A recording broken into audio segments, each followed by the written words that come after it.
Naniniwala po ang ating Chief PNP na yung problema po sa illegal drugs is not only the concern of law enforcers.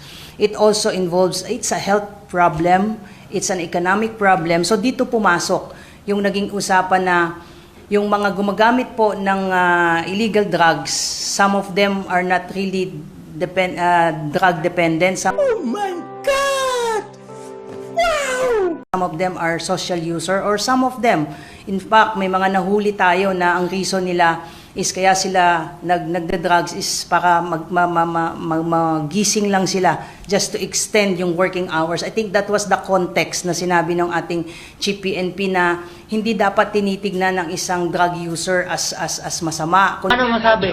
Kundi biktima sila. Kasi meron ding economic side.